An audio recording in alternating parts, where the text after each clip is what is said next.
which means the best laid plans of mice and men often go awry. And they do. As I was getting all my stuff together last night, putting everything I would need today into a bag, get ready to bring it.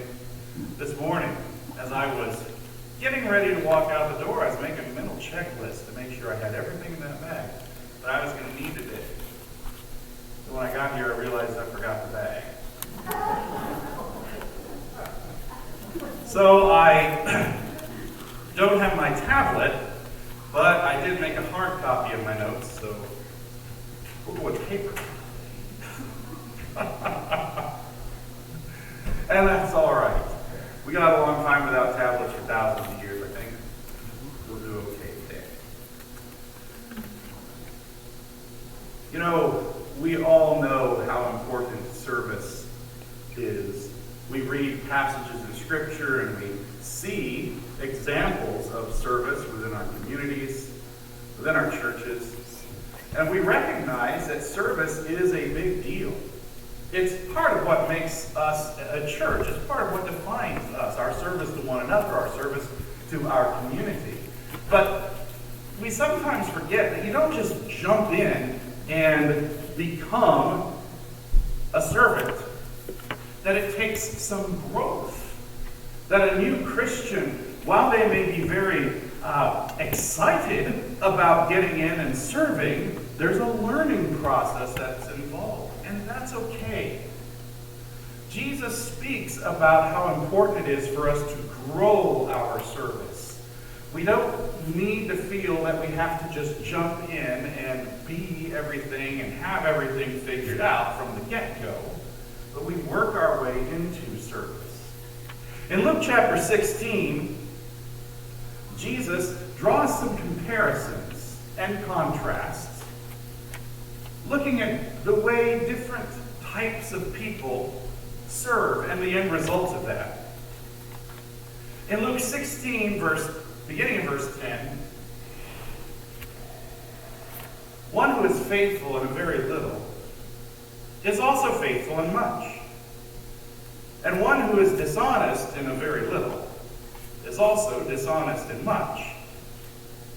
If then you have not been faithful in the unrighteous wealth, who will entrust to you the true riches? And if you have not been faithful in that which is another's, who will give you that which is your own? No servant can serve two masters, for either he will hate the one and love the other, or he will be devoted to the one and despise the other.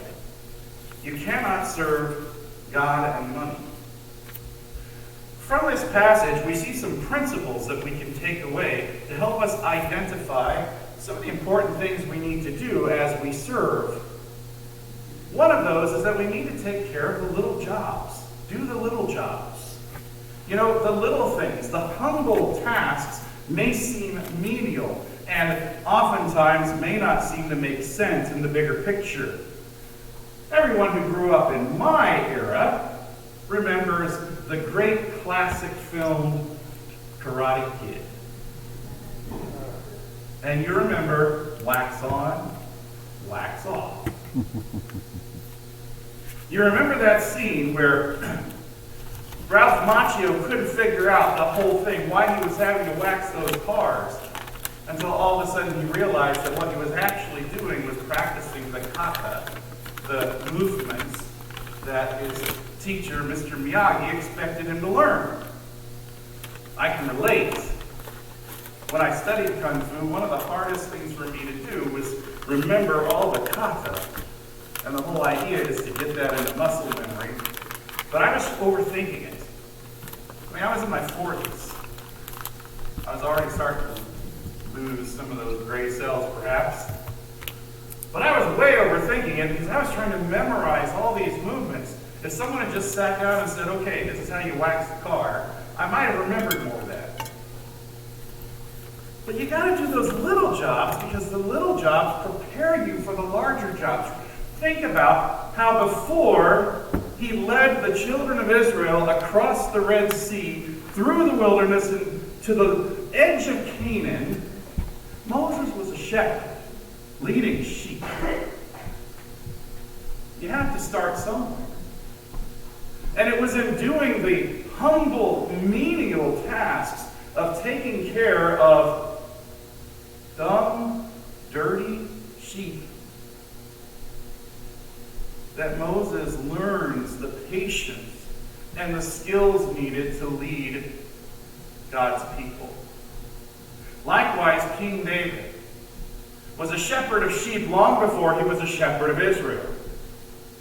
And yet, that time, working with the sheep, prepared him for leadership. David even recognized that.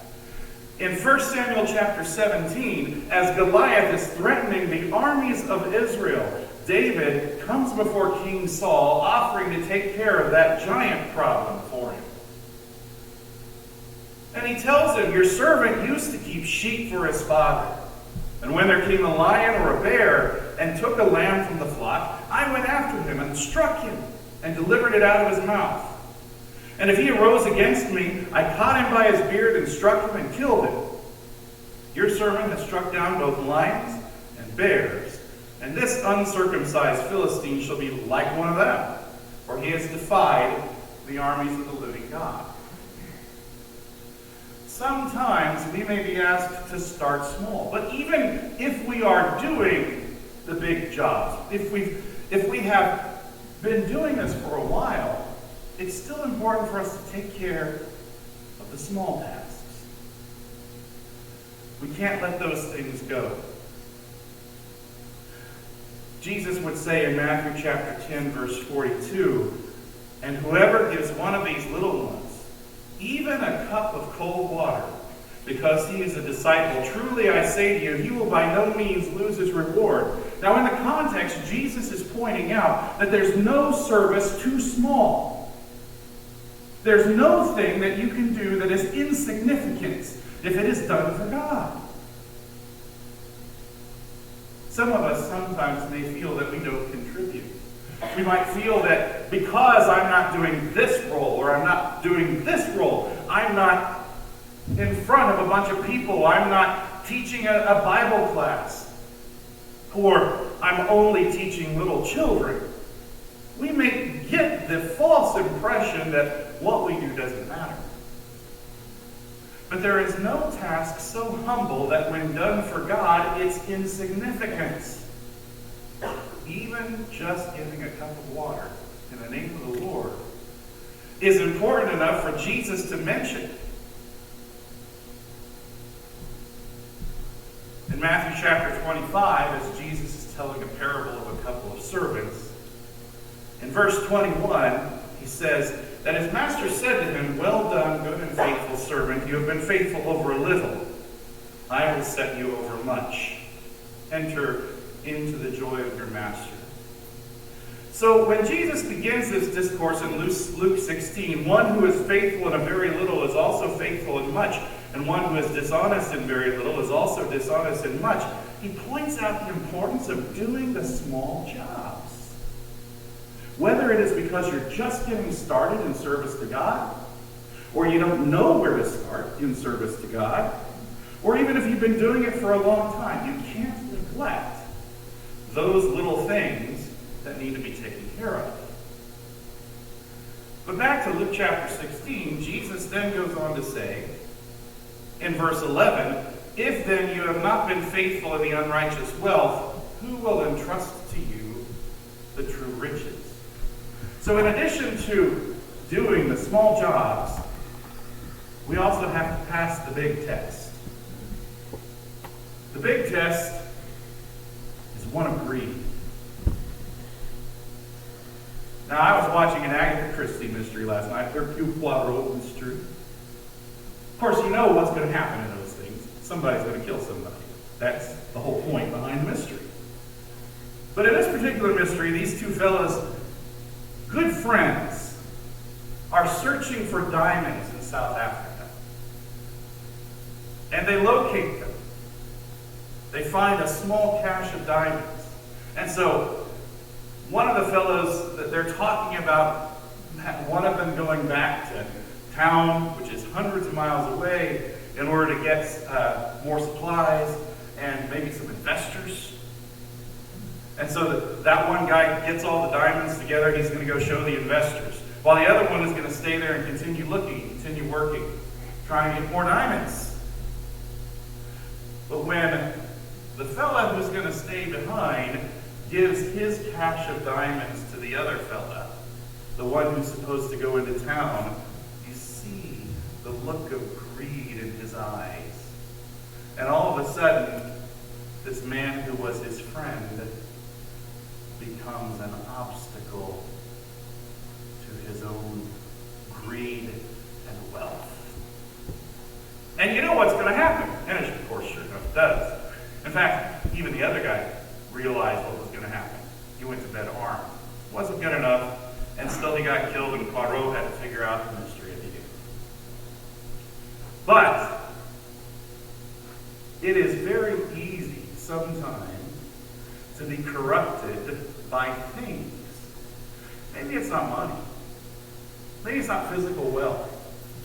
Maybe it's power. Maybe it's influence.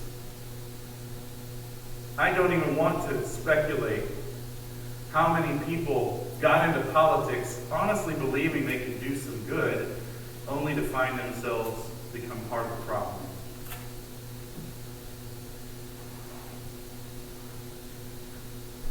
Jesus says that if you're not faithful in someone else's stuff, how are you going to be, or if you're not been faithful in the unrighteous wealth and money, how are you going to be entrusted with true wealth? Matthew 6:21. Jesus points out that wherever your heart is, or wherever your treasure is, that's where your heart is. So if your treasure is tied up in physical wealth and power and influence and education, then that's as far as your heart is going to go.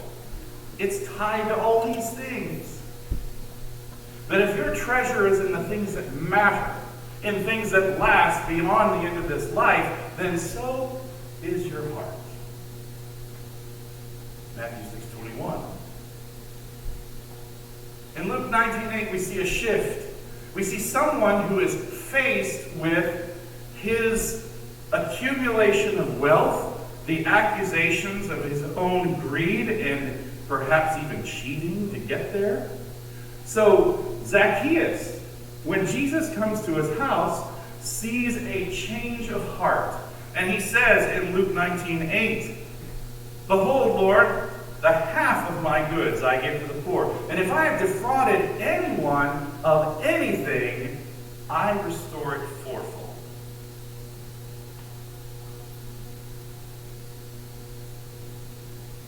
Jesus praised Zacchaeus, and he pointed out that salvation had come to that house because this man had placed his heart on something much more important than fading wealth.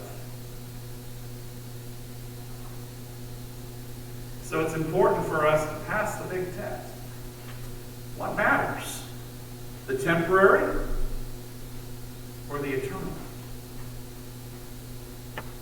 In verse 11, Jesus makes it clear that if we can't be trusted with the temporary, unfaithful, unrighteous wealth, then why should we be expected to be trusted with the eternal, with those true riches? But then in verse 12 of Luke chapter 16, he points out, if you have not been faithful in that which is another's, who will give you that which is your own? One of the third things we have to do as we are growing our service is handle well things that don't belong to us. You've probably, sometime in your past, been entrusted with some maybe things that belong to another. Maybe you were a babysitter and you were entrusted with the safety of someone's children. Maybe someone loaned you their car or loaned you some money. As a trust, that individual showed that they placed faith in you. Jesus points out that it is important for us to be faithful kind of people. In Matthew 21, Jesus tells this parable. And he specifically tells the parable to point out the faithlessness of his audience. Matthew 21, beginning in verse 33. Jesus says, "Hear another parable. There was a master of a house who planted a vineyard and put a fence around it and dug a winepress in it and built a tower and leased it to tenants and went into another country. When the season for fruit drew near, he sent his servants to the tenants to get his fruit. And the tenants took his servants, and beat one, killed another, and stoned another. Again he sent other servants, more than the first, and they did the same to them. Finally he sent his son to them, saying, "They will respect my son." But when the tenants saw the son, they said to themselves, "This is the heir. Come, let us kill him and have his inheritance." And they took him and threw him out of the vineyard and killed him. When therefore the owner of the vineyard comes, what will he do to those servants? They said to him, "He will put those wretches to a miserable death and let out the vineyard to other tenants who will give him the fruits in their seasons." Some have mistaken this parable to be about Christ, to be about how God had tried and decided that after people kept rejecting the prophets, he would send his son and they'd reject him too. He'd have to go to plan B.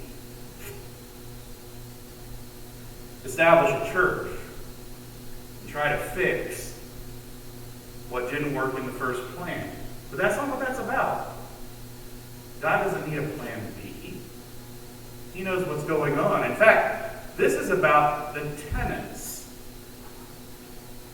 Faithless individuals who were entrusted with certain responsibilities and blessings from God, and yet who rejected those responsibilities and blessings because they wanted to hold on to what was theirs, what they considered to be theirs, their own power, rather than love God and bow to his kingdom.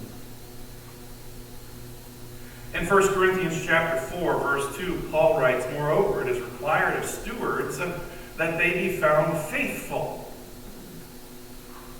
While Jesus speaks of these faithless servants or tenants, we see that they can't seem to handle things that belong to God. They can't seem to handle things that don't belong to them. If we're going to serve well, then, we need to handle well the things that aren't ours, the things with which we've been entrusted, our brothers and sisters, the money that we collect in order to do good, this property, this building. We have a trust. We must be faithful to the Lord in handling well those things that do not belong to us. But as Jesus wraps up that discourse in Luke chapter 16, there in verse 13, he points out to us the importance of serving the right master. No servant can serve two masters. For either he will hate the one and love the other, or he will be devoted to the one and despise the other. You cannot serve God and money. We come to a point in our lives where we have to decide whose will matters most. Is it mine? Am I going to call the shots? Am I going to take the place of God in my life and do anything that I want to do because it's what pleases me? Or am I going to follow after him? Am I going to do what pleases him? Is that going to be the impetus for everything that I do today? We can't serve two masters. We can't give ourselves over to God and still hold fast to physical things, whether it be wealth or power, influence, education, what have you. I'm reminded of that classic scene from the movie Pale Rider. Don't know if you've seen it. Clint Eastwood, man. Love a Clint Eastwood movie. So he goes into this little mining town, helping out the small miners as a preacher. Well, the big miner, who's trying to scare all the small miners off so he can have all the gold to himself, tries to bring the preacher around to his way of thinking. offers him a big church with a big congregation, some place where he can really serve and do a lot of good. And Clint Eastwood's character says, well, that sounds pretty good. Then, I'd be doing it for the money. And no man can serve two masters. You can't serve God and money. Of course, he says this when he's in this guy's office surrounded by all these antagonists, so I'm expecting a big shootout. Doesn't happen there, but still, that's the whole point. We can't hold fast to things and say that we're godly. We can't hold fast to stuff and hold to Jesus. Joshua called the Jews to make a decision when they came to the threshold of Canaan. In Joshua 24:15, and if it's evil in your eyes to serve the Lord, choose this day whom you will serve, whether the gods your fathers served in the region beyond the river or the gods of the Amorites in whose land you dwell. But as for me and my house, we will serve the Lord.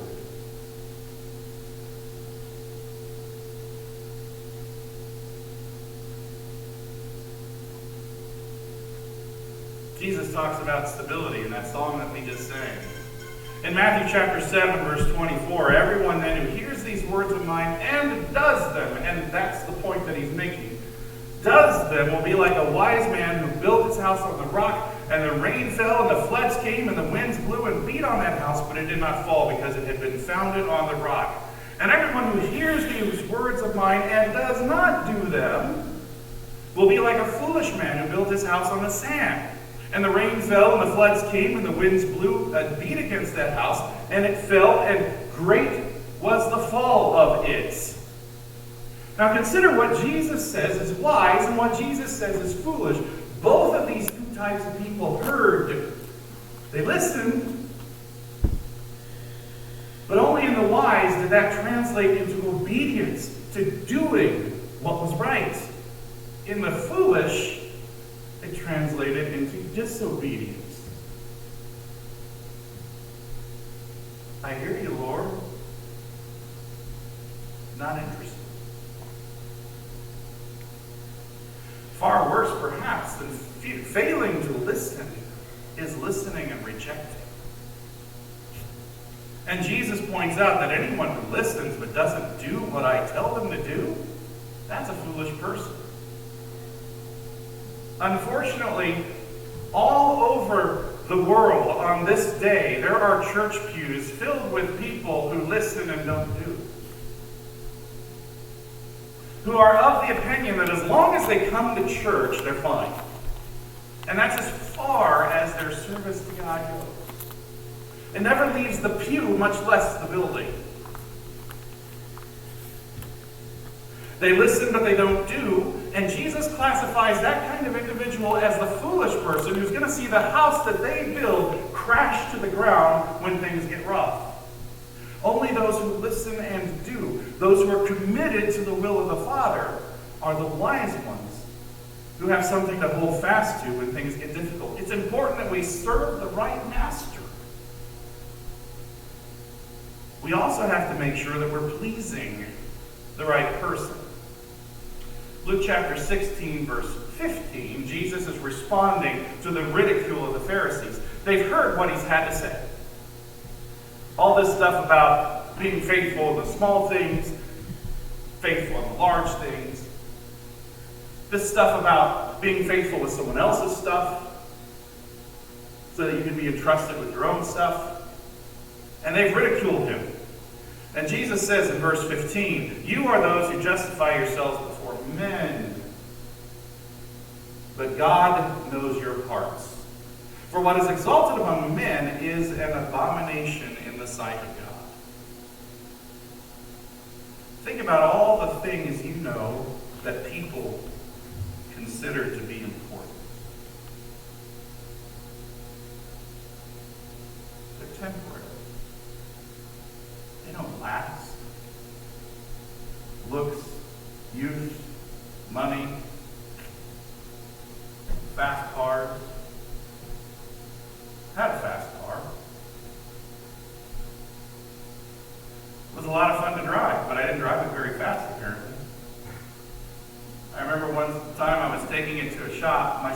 younger son, Dan, who's often here, he was with me. And the mechanic asked me about driving. You know, the little BMW C3 convertible. It was a snappy little sports car. The guy asked me about the car, and Dan said, "Oh, he drives like an old man. It's fine."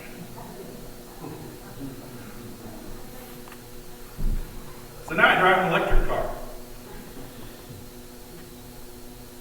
You can drive it fast, but not for very far. And those things are all temporary.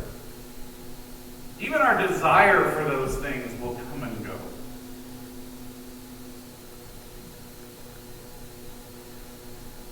The things that are important to God are not the things that are important to man. In fact, Jesus says that the things that are important to men are an abomination to God. Anytime you hold up something that's important to humans above God, you have created an idol. And that is one of the greatest insults that you can give to God. To hold something else up as God. Acts chapter 5, Peter and John have been brought before the council because of their preaching Jesus. And when told that they weren't to preach in Jesus' name anymore, Peter said in verse 29, "We must obey God rather than men."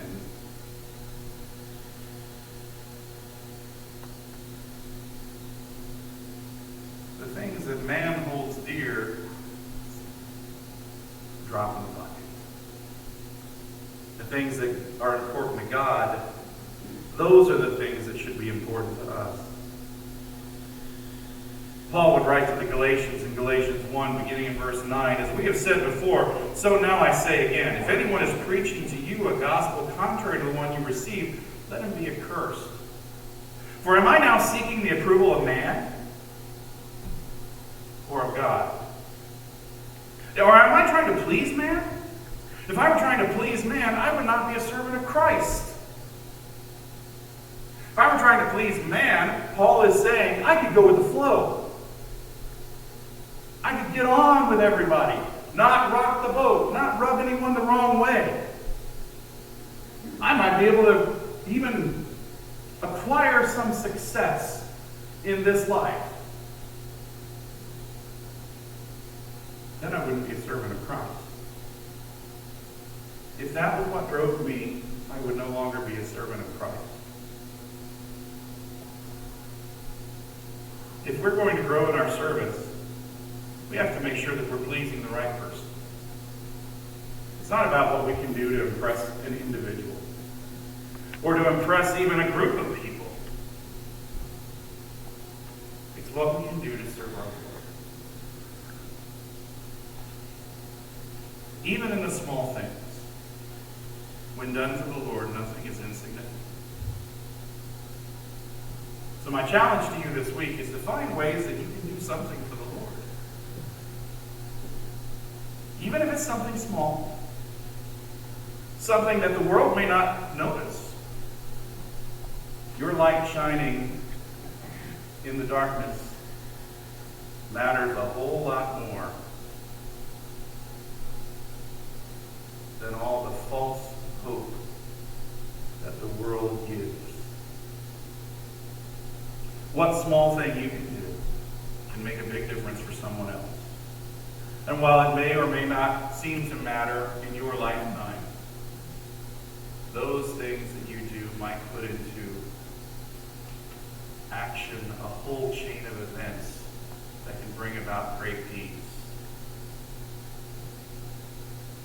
Ruth, she told Naomi, "No, I'm going to stay with you." Because of her faithfulness, Naomi was blessed. Boaz was blessed. David was born. A kingdom established, a dynasty from which the Messiah would come. Because of a small thing that a widow did for her mother-in-law. Yes, in your lifetime you may not see the fruits of your labors, that doesn't mean they're not important in God's plan. And that certainly doesn't mean they don't matter. So look for the things you can do this week to serve, and don't worry about whether or not anyone notices, because God does. Don't worry about whether or not they're big or small, because they still matter just as much.